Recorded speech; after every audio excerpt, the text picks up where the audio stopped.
We're going to be discussing molecular genetics in this unit, which is all about the precursor to actual, what you might think of as genetics and what you see when you look at somebody in their physical appearance. But today we're going to be focusing on the the segue for a word between what we learned about DNA in Unit 3 and how that ties into what we're going to learn about for heredity in Unit 5. So in the meantime, we have to figure out what it means to get from DNA into proteins. So we're going to be talking about today specifically, a bit of a review. We're going to be talking about DNA, RNA, and proteins, and the central dogma, which is a funny word, or the basic premise that we believe in biology for how we get through that process. The unit big idea for Unit 4 is that nucleic acids store directions to build and run organisms through the processes of transcription and translation. Errors in the process affect the resulting proteins. There is a third step that we've already discussed and tested in Unit 3 called replication. And because replication can happen anytime a cell divides, we decided to split that up from the dogma.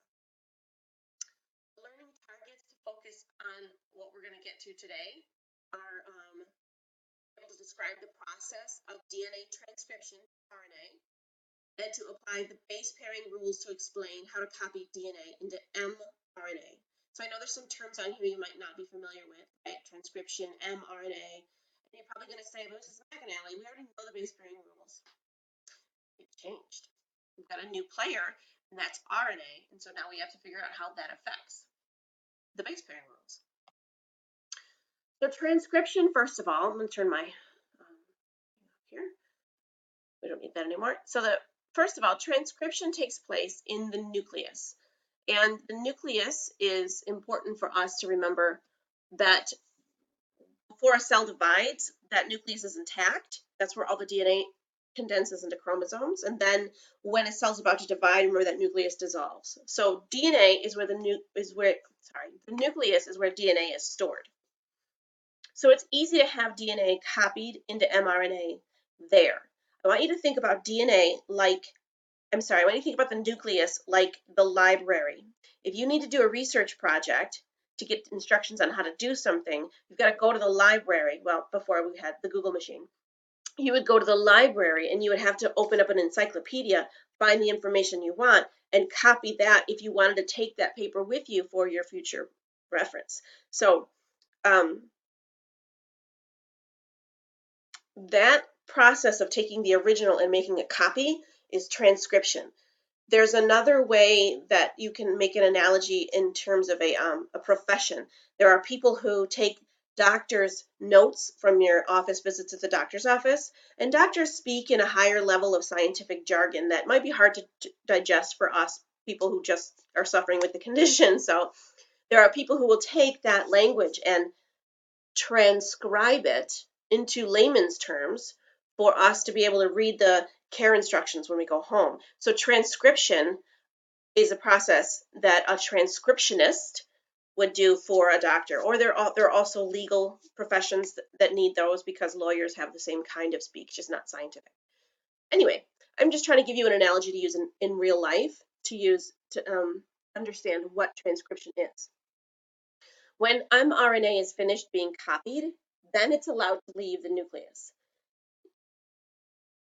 The nucleus, the DNA can't leave this barrier, the nuclear membrane, but the RNA can. So if you make a copy of the DNA here, that mRNA is allowed to leave. Then later we'll talk about what happens out in the cytoplasm for translation.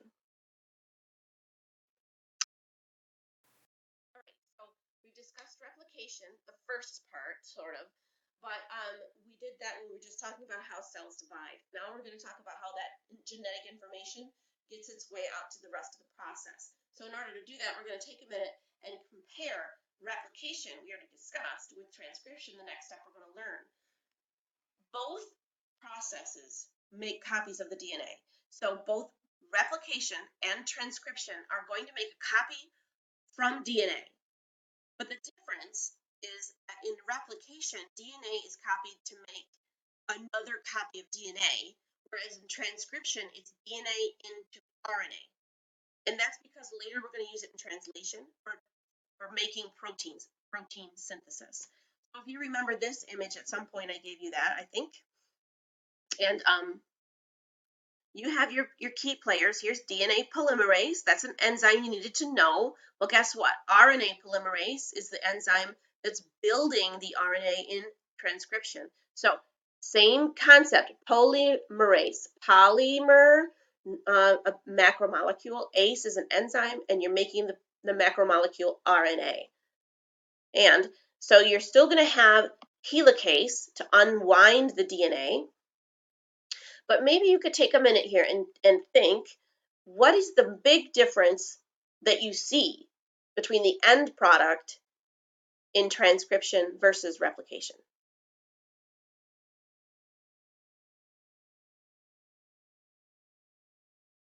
So you should have realized that the DNA that's made in replication is double-stranded, just like the original double-stranded molecule was. But in transcription, you're taking that double-stranded molecule and you're only copying one half of it. You only want one section of it. So what you end up with is a single strand. RNA is always single-stranded. D for double, R for not. I don't know. Find a word that starts with R that you can use for that. But RNA is a half the zipper. All right. Maybe think about it like that's the only way it'll fit between the pores. It's also going to be not as long as the original DNA strand. They're not going to copy the entire genome when they make a copy for replication. Just like when you go into that library, you're not going to copy the entire encyclopedia. You're only going to copy the few pages you need for your project. So in order to do transcription, what we need, obviously, we're going to have to start with DNA because that's where the original molecule is, that's the form of it, I should say. And then bring in that new player, another enzyme, another polymerase, but in this case, you're making RNA, so RNA polymerase. And then you have to have, I should say you have to find, the RNA polymerase has to find a certain sequence or code that's found in the nitrogenous bases on the DNA. And genetically speaking, it translates to start. So there is a 3-sequence code that tells the RNA polymerase to start.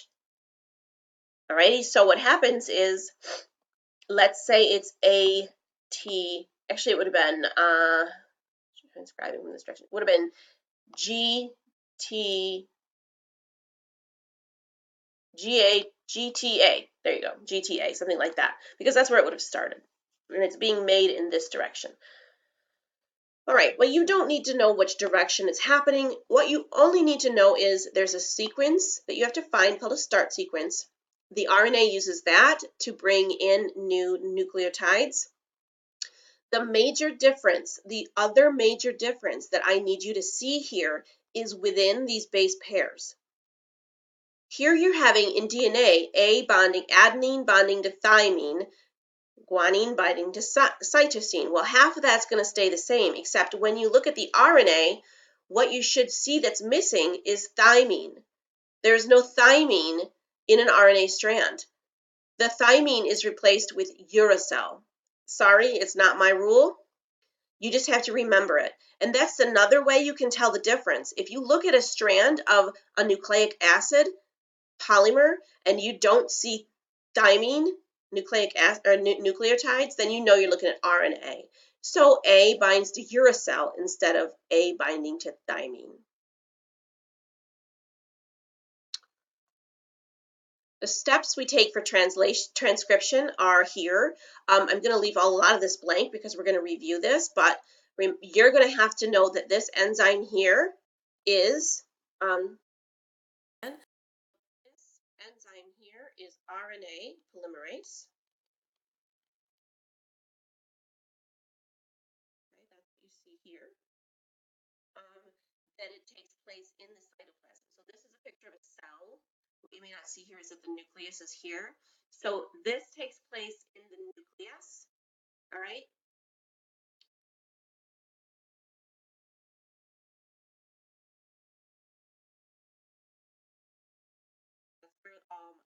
transcription is happening.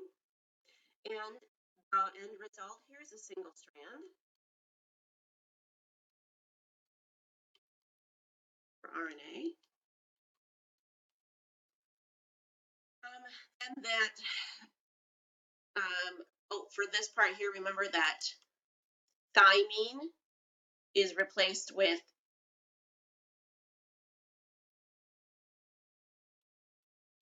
uracil in RNA. And that it leaves this part here is that it leaves, this is the nucleus. So the RNA, this is mRNA, leaves the nucleus. Okay? So let's practice some of the new base pairing rules.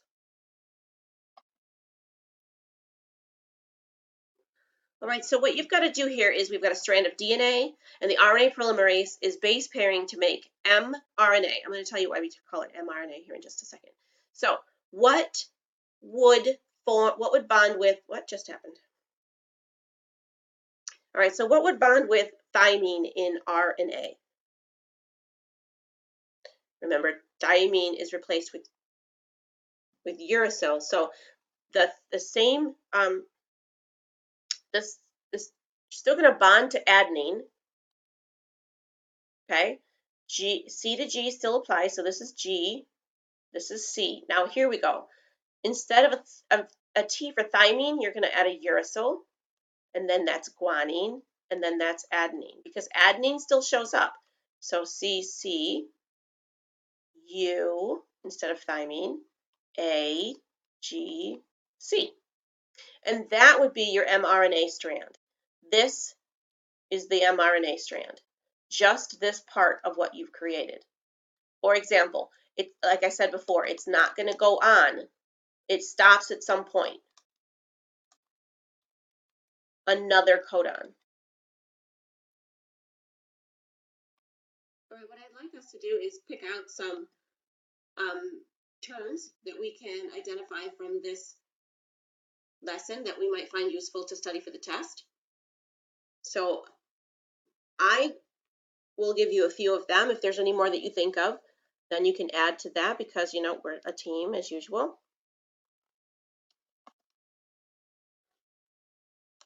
All right, here I am. There we go. Okay, so we have our familiar polymerase, but in this case, it's RNA polymerase.